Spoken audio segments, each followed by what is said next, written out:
Hello and welcome to this week's edition of This Was a Thing. On this special edition, we ask our listeners to please turn on the smell mode on their listening device. Go to your menu, go to the drop-down tab, then click File, Tab, View, and then finally press Smell. This is to be done to enhance the experience of this week's episode, which will explore SmellOVision. Ooh! That's right, folks, SmellOVision. Ah! I'll give you a moment to adjust your settings.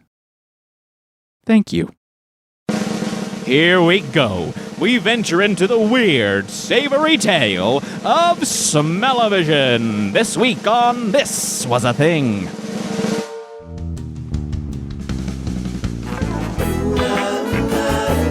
This was a thing. This was a thing. Fields bewitched, weird place was a thing. Like a Tweety pillbox, that sort of thing.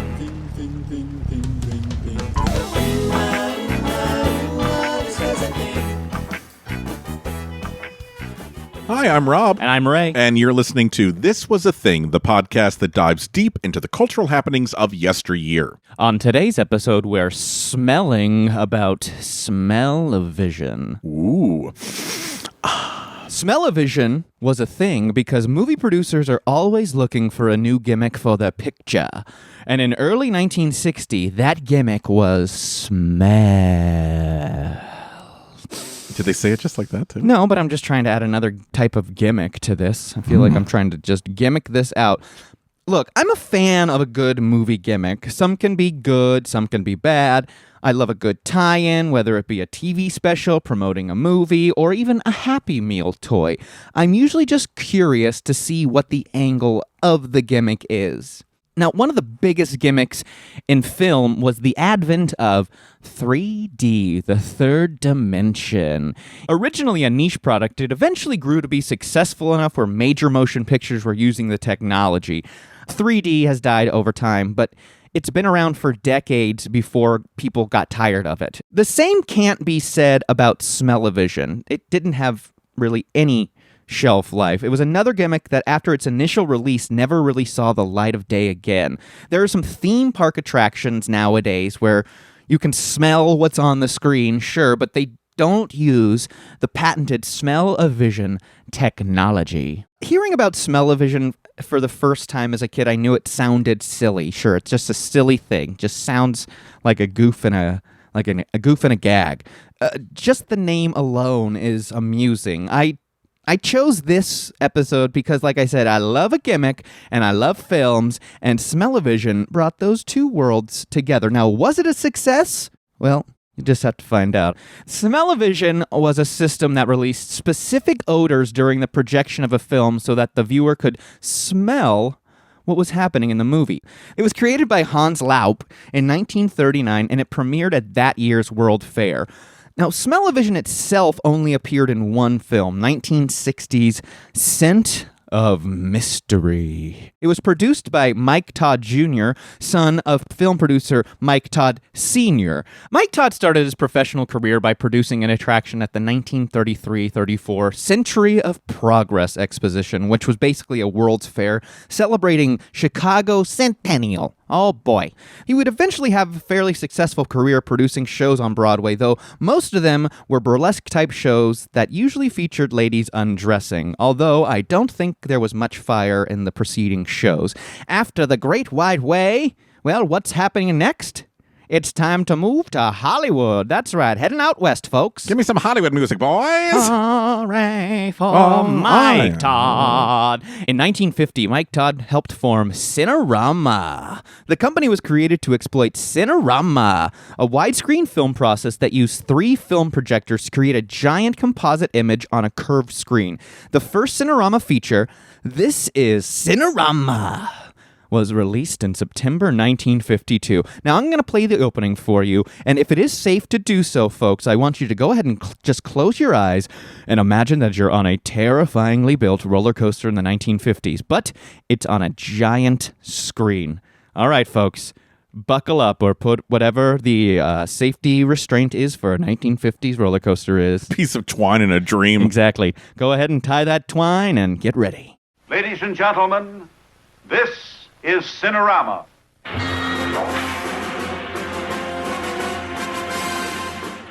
So it's not as flat. It feels more three-dimensional in some ways. On the screen, it almost, it looks like there's a curve on the top and the bottom of it to make it seem like you're in, like, it's like a curve. But that's also kind of how your eyes adjust, because as things go past your periphery, it curves off. Exactly. I see. But this, I mean, it took 3 projectors to make this. Well, you can, I mean, if you're looking at it, you can see the lines. Exactly. You can see the lines and everything. So, but, I mean, I think this is essentially like kind of like how IMAX got started through like a Cinerama type idea.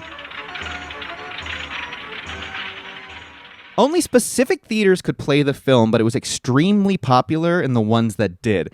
After 1 year, the film had played in 4 cities: New York, Los Angeles, Detroit, and Chicago, the epicenters of America. The kielbasa center of the world. It sold over 2 million tickets and grossed $4.3 million. In just 4 cities? Yeah. Wow. $2 tickets. I'd love to have that. The thing about Mike Todd is that he left Cinerama before This Is Cinerama was even released, unfortunately. He left to develop a widescreen process that would eliminate some of Cinerama's flaws.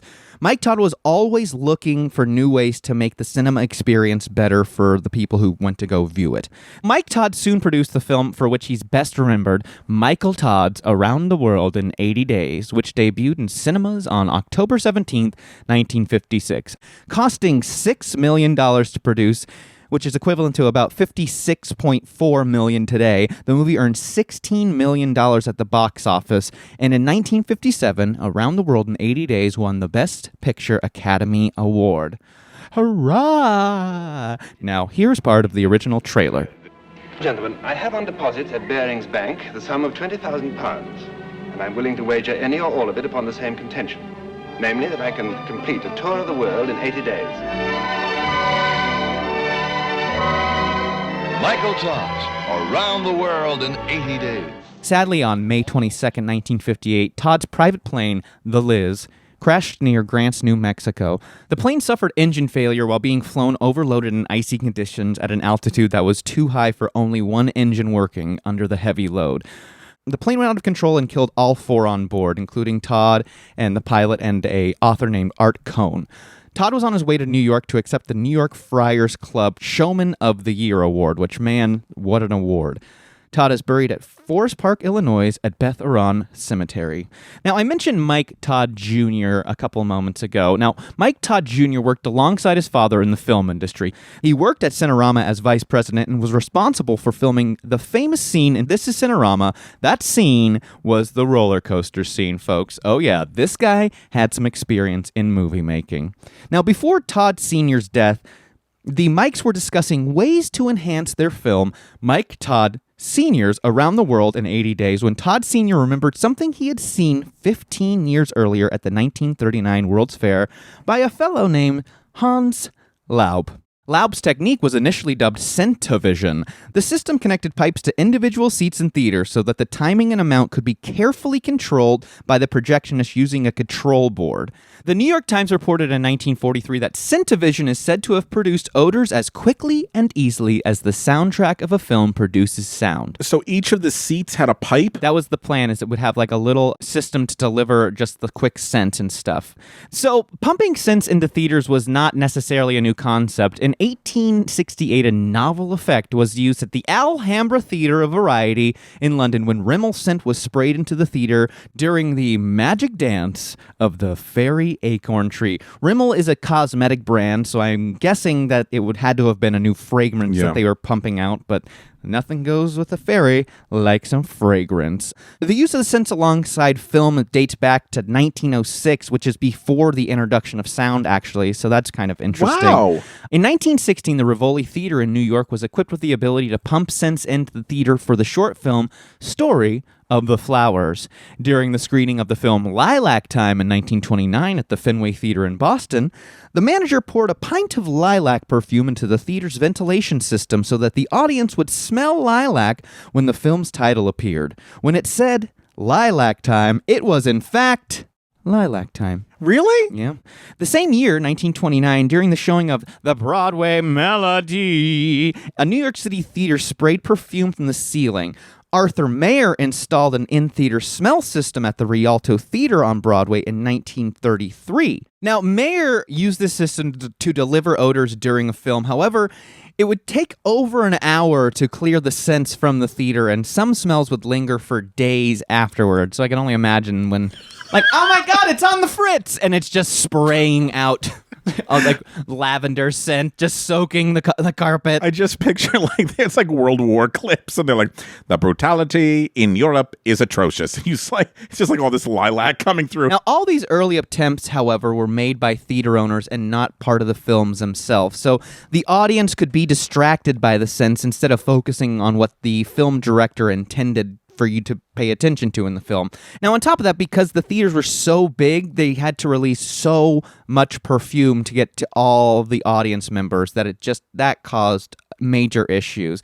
The human nose has a difficult time transitioning between smells until the molecules that triggered one smell are completely cleared from the nose. And with that volume of perfume, the scents would mix, becoming muddled. I mean, how many times have you like made something and then a day later that smell is still in your kitchen? Well, you'd have to assume that I make something, but yes, I understand what you're saying. I've had a roommate before that made food. Yeah.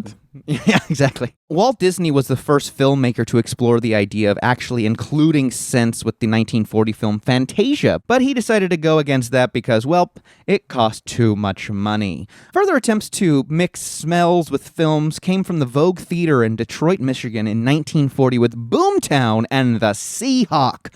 Boomtown was a Clark Gable film about oil drilling, and the Seahawk was an Errol Flynn swashbuckler film. I can only imagine the scents that they used. Well, you know what, Rob? I pulled up a clip from the Seahawk really quick, and tell me what kind of scents you could imagine that would be going on during this. Unfurling the glorious saga of the boldest buccaneer the world has ever known, Warner Brothers bring you the... Oh, God. story of the Seahawk. This is some old movie. None of these guys are wearing shirts. They're all on a ship. Everyone looks sweaty and gross. It's musk. It's going to smell like shit and sweat and the sea. Yeah. This is like some perverse idea of like a Yankee Candle. Exactly. I can only imagine what the oil drilling one smelt like. You ever go to a gas station? You get a fucking headache. People are vomiting all over. Now, let's get back to the man who invented it, Hans Laube. Raymond, every time you come to me, you give me a name, and I'm like, I think you make these names up. Is this man's real name Hans Laube? Hans Laube. I just get to the assignments. Okay, thank you. In 1955, Laube had financing from the Stanley Warner Corporation, and they set up a working model of his system at the Cinerama Warner Theater in New York to show a 10-minute pilot film. In November 1957, the system owned by Laube and Bert S. Good was patented in the United States, so they got a patent, so that's nice. Mike Todd Jr. remembered his father's interest in Laube's invention and was intrigued by it himself, so Mike Todd Jr. signed Laube to a movie deal. Laube's system, which was renamed SmellOVision by Todd Jr., had been improved in the intervening time. Now, instead of the scents being manually released, it used what he called a smell brain, which was a series of perfume containers linked in a belt, arranged in the order that they would be released. As the film threaded through the movie projector, markers on it would cue the brain. Needles would pierce membranes on the container, releasing the scent, which would then be blown by fans through the pipes to individual vents underneath the audience member's seat. Sounds like a pure nightmare. That is so complicated. What is it, Rube Goldberg? Oh, yeah, right? it's like a Rube Goldberg, and I feel like, I'm guessing once you poke a membrane, you can't reuse that membrane. I don't know, it just seems like a lot of work for just a gimmick. But hey, we don't know yet. The cost of outfitting a theater to accommodate the system was anywhere from $15,000 at Chicago CineStage Theater to $1 million elsewhere. So that's around $129,000 to $8.6 million today to outfit a whole theater to do that. Whoa. Cher is impressed. Laube and Todd Jr. understood that the system had its aesthetic limitations. So, for example, a really heavy, meaty drama that's really, tearjerker was not the sort of film to use the system well, let's be honest. So the system was to be deployed with a mystery comedy called Scent of Mystery, which would be the first film in which smells revealed certain plot points to the audience. Here's a quick clip from the trailer of Scent of Mystery. I have reason to believe that someone may be trying to kill you. You're trying to sell me some insurance, would you? Miss Jordan, I'm serious. I have a friend who may very well need protection, too. Now, if you could dig up somebody cute for her, why, 4 of us could have a ball. Is that the one? Is her life in danger? Constantly, I'm sure. Miss Kennedy, I have reason to believe that your life may be in danger. My life in danger? If you're in need of protection, I should be most happy to provide it for you, personally. Now, the film is about a mystery novelist who discovers a plan to murder an American heiress while on vacation in Spain. Oh, that sounds good. He enlists the help of a taxi driver to travel across the Spanish countryside in order to thwart the crime. Oh, that actually sounds like a good plot. The novelist was played by Denholm Elliott, who's best known for playing Marcus in the Indiana Jones films. He looks so young in the trailer. The American heiress was played by Mike Todd Jr.'s widow, Elizabeth Taylor, and the taxi driver was played by the lovable Peter Lorre. The film was directed by a leading cinematographer, Jack Cardiff, who later said, using smells in a film was also an ambition I had had for years, which is quite the ambition as a filmmaker. Some scenes were designed to specifically highlight the SmellOVision capability, so that makes sense. In one, wine casks fall off of a wagon and roll down a hill, smashing against a wall, at which point a grape scent was released. Other scenes were accompanied by aromas that revealed key points to the audience. For example, the assassin was identified by the smell of a smoking pipe. Didn't they smoke at movie theaters back then? So nobody knew who the fucking murderer was. It's my husband, Morty. He's smoking a pipe. Ah! There's brandy, fresh seawater, peaches, bananas, wood shavings, and perfume, which was used to identify the girl whose life was in danger. So I'm sure no one wore perfume to... Do you think they sent out a thing like, please no smoking inside, you can't wear perfume, we're not allowing you to bring any roses in, coffee will not be served at the concession stands, please wear old shoes that have not been cleaned recently. No peaches. Yes, no peaches, please. This has nothing to do with SmellOVision. We just can't have any more peaches in the theater. We just keep finding them all underneath the seats, and it's all rinds. It's just rinds and the seeds all over the place. This movie did not do well in Georgia.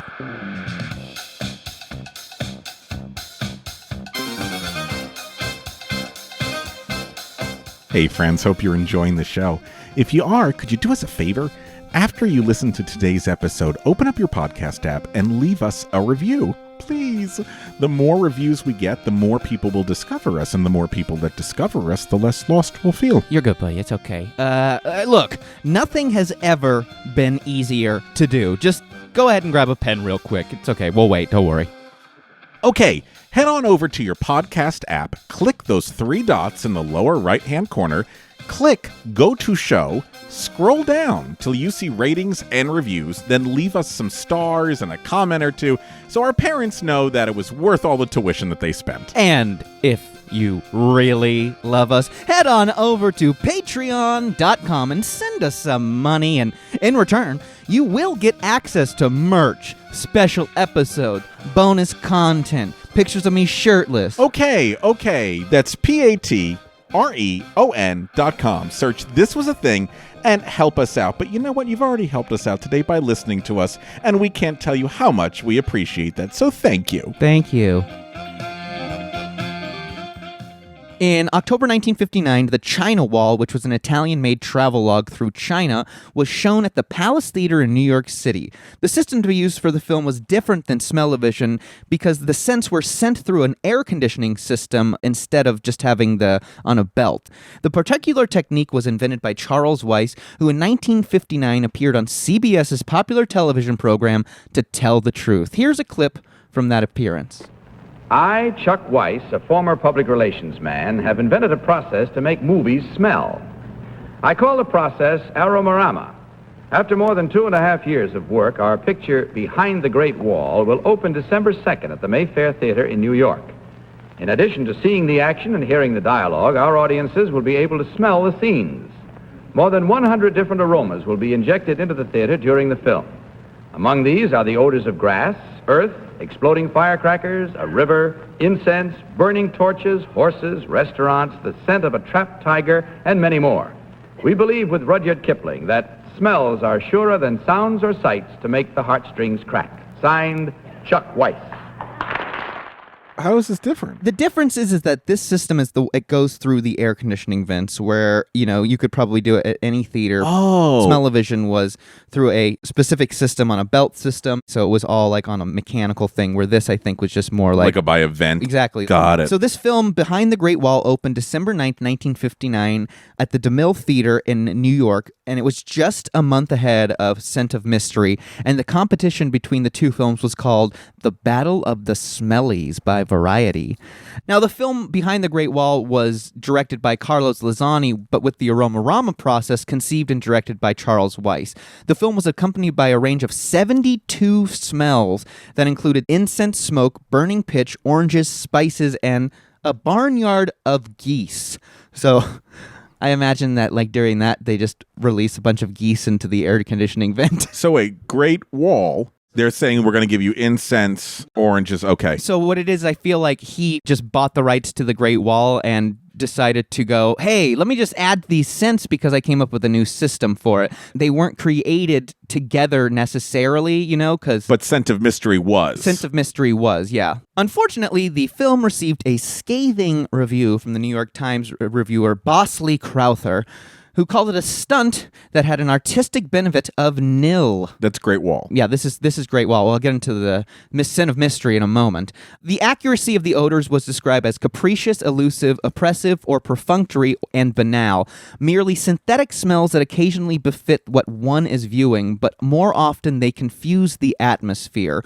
By contrast, the film itself, The Great Wall, which was not made with Aromorama in mind, like I said, received high praise. So the travelogue film was enjoyed, but the whole process of the Aromorama was not enjoyed, especially by Bosley Crowther. Now, Scent of Mystery and SmellOVision opened at the CineStage Theater in Chicago on January 6th, 1960. Like I said, less than a month after Behind the Great Wall. So it's two films, same gimmick, two different types of ways of delivering it. Costs of the SmellOVision system were very high. It actually took an estimated $25 to $30 per seat to install and use SmellOVision at the time when movie tickets cost less than $1. So each seat, it cost $25 to $30, so you had to sell 25 to 30 tickets to make up per seat. Ads for the film proclaimed, first they moved, 1895, then they talked, 1927, now they smell. I'm going to say something and you're going to think I'm crazy. The word smell, to me, feels like a pejorative word. Ooh, that smells. Yeah. When I think of smell, I think of something that you don't want to have around you. But scent, I think, is a more romantic word. But I feel like at the time, smell was like such an in-your-face, and that was the best way they could get stuff. I don't know. The word just doesn't do it for me. I mean, I've never seen a movie in SmellOVision, so I kind of have a feeling it didn't do it for anybody else either. It's true. Mike Todd Jr. got help from newspaper columnists such as Earl Wilson, who praised the system, claiming that SmellOVision can produce anything from skunk to perfume and remove it instantly.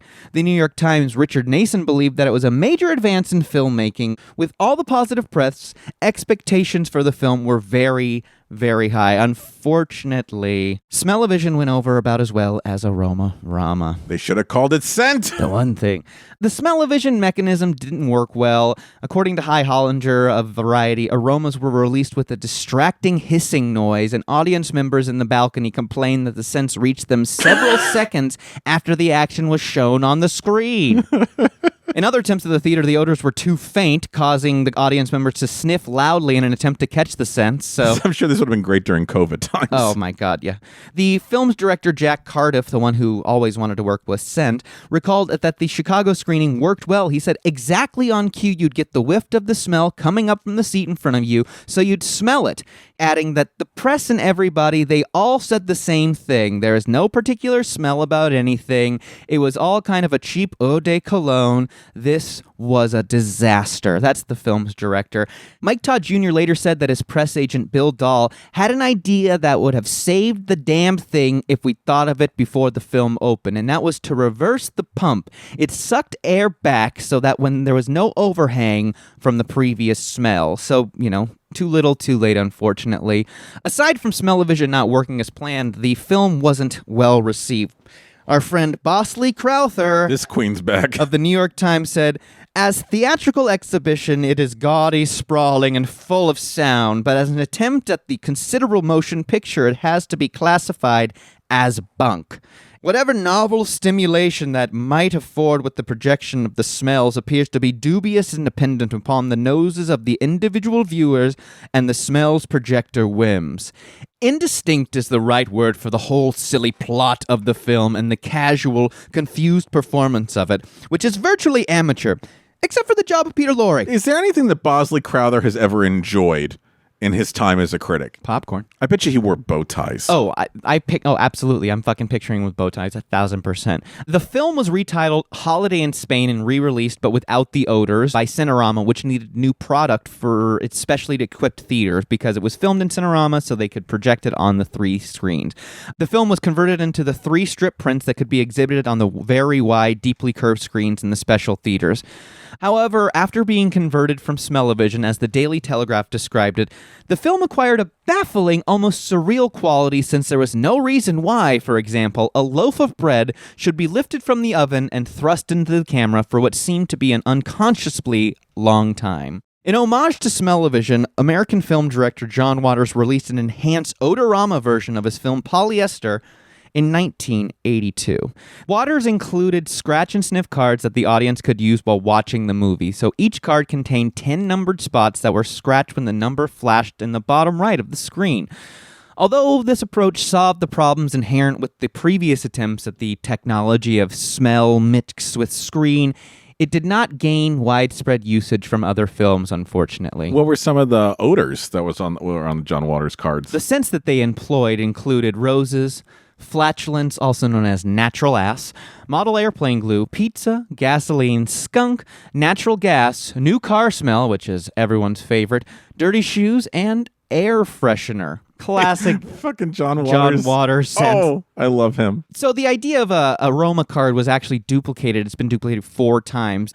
In the United Kingdom, in June 1985, there was an episode of the science program The Real World, not the reality show, and the Saturday morning children's program Number 73. They were both aired in SmellOVision, with accompanying aroma pack scratch and sniff cards that were distributed through their TV Times, which is like TV Guide. In the mid-1980s, MTV aired Scent of Mystery, and in conjunction with airing, they would release scratch cards that came out through convenience stores, so you can get all the smells like the grape cask and the loaf of bread all through a card. In 2003, the animated film Rugrats Go Wild had scent cards, and that was said to be done as an homage to John Waters' Polyester, which was an homage to Scent of Mystery.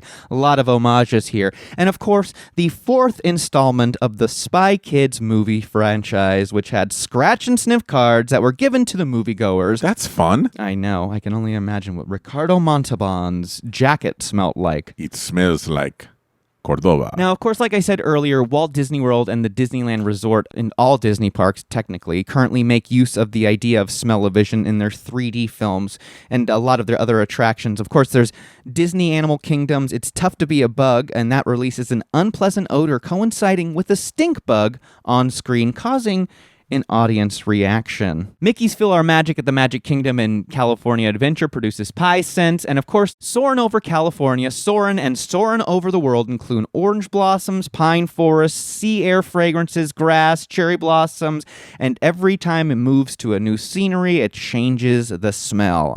One of my favorite rides. Monsters Inc., Mike and Sully to the Rescue briefly takes riders through a ginger-scented sushi house. Ooh. I know, right? It's unknown, however, if the technology behind it is the same as SmellOVision, but it's still kind of the idea, and I feel like this is the closest to what Laube intended, where they could take a specific theater or ride attraction and fit it to have the scents released, and you don't have to go into a new theater that's going to change movies and stuff. Now, when we get back from the break, we'll discuss whether or not a film could do something like this today, and we'll also discuss whether or not Rob can tell the difference in the 7 scents that I just released into the room. Right when we get back. I smell carbon monoxide. This was a thing, this was a thing. And now, this is a sketch.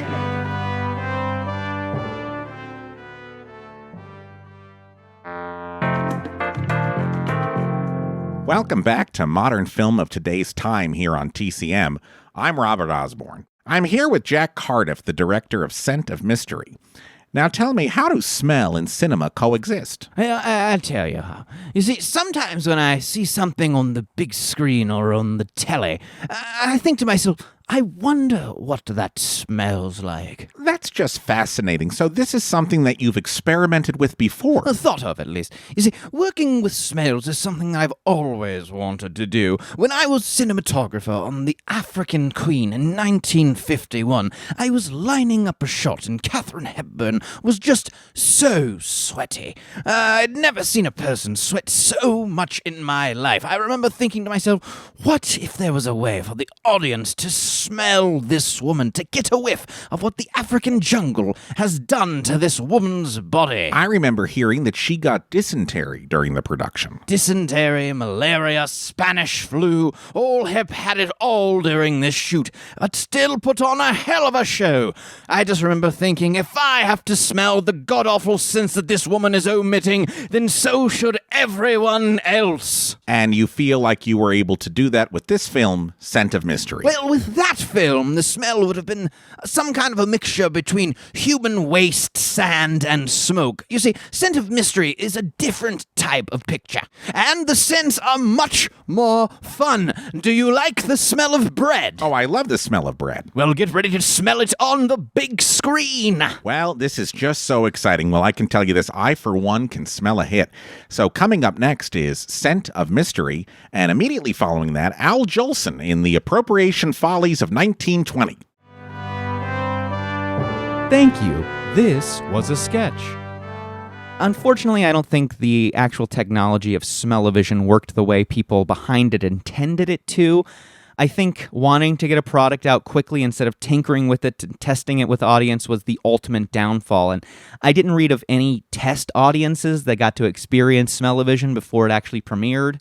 I couldn't even imagine nowadays releasing a new kind of technology that was paired with a film that wasn't tested by an audience. It wouldn't happen if there was anything like this. You know, it's a bonus. It's like a cute little thing, but I mean, like, it's so intricate. It's just so intricate. And it's like one of those things that if you outfit a theater with it, then you're going to have to keep having new movies that have it. Or not you every just movie depends on it. No, and it's almost a waste of money for a theater to change. But that's why I really think it works so well for Disney, because it's going to be the same movie 5 times a day. No, that's perfect. I mean, that's exactly what that should be. And that's going to be there for, 10, 15 years.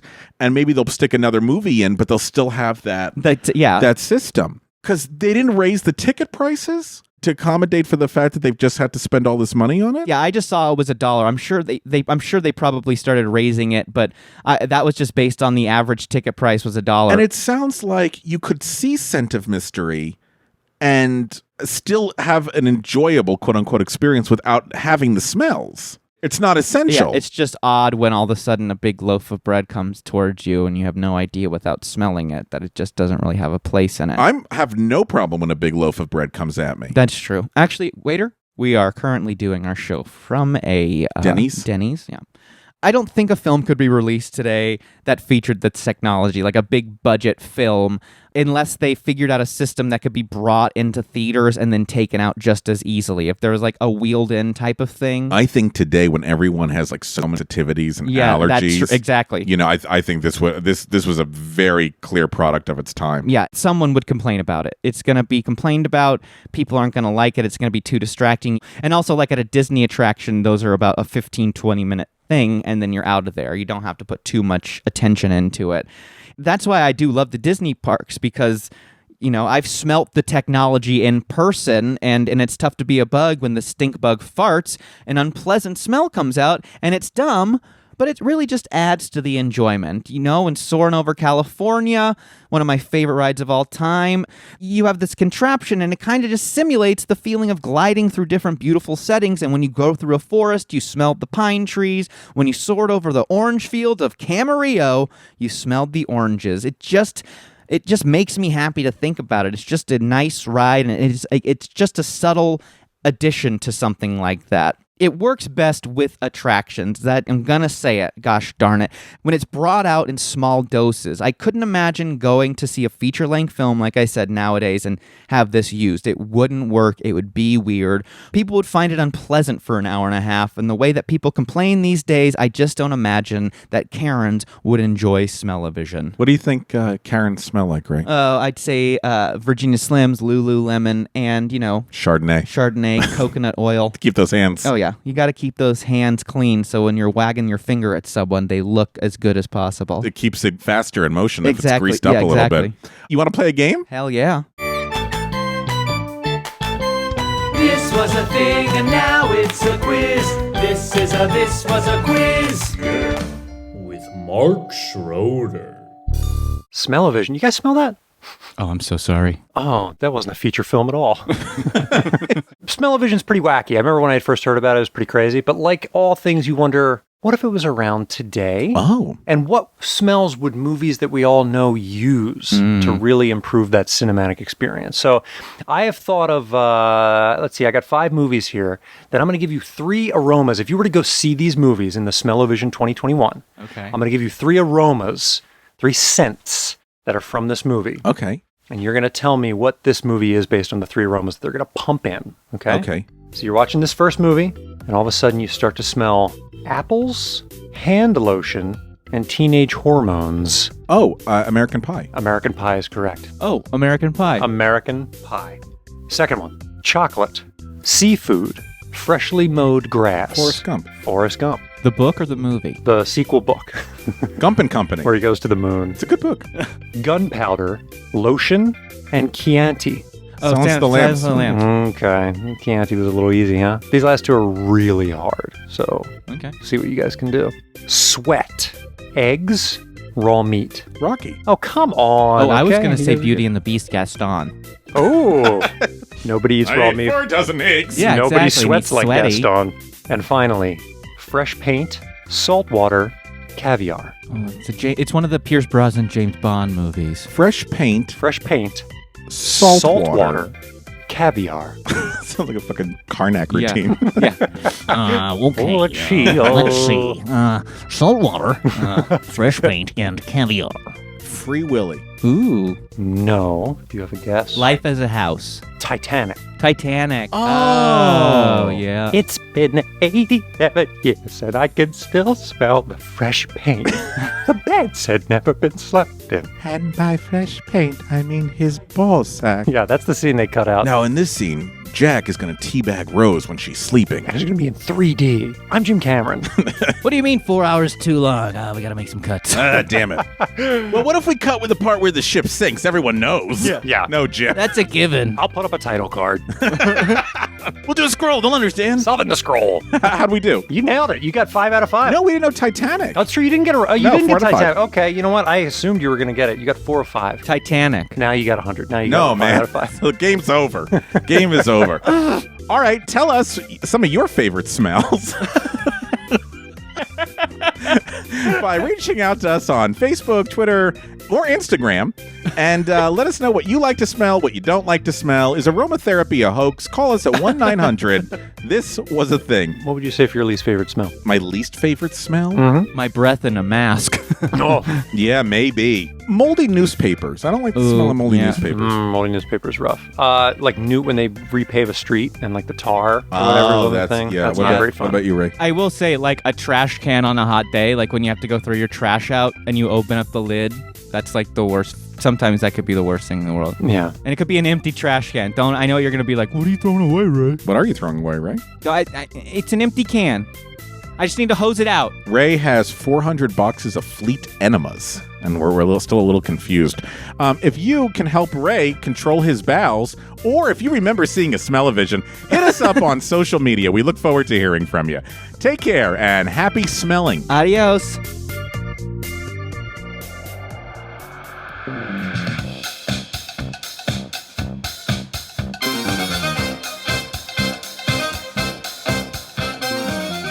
Thanks for listening to This Was a Thing, and a big thanks to the folks that keep this show running.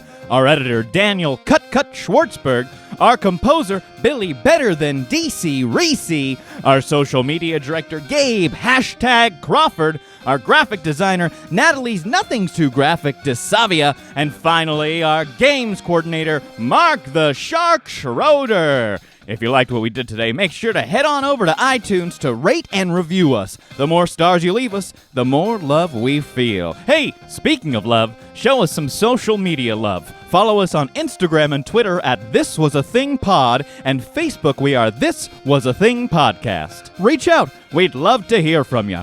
And if you really liked what we did today, head on over to patreon.com and become one of our sponsors, and you'll get access to special episodes, interviews, and merch. That's Patreon. Search This Was a Thing and support us so we can keep doing this show.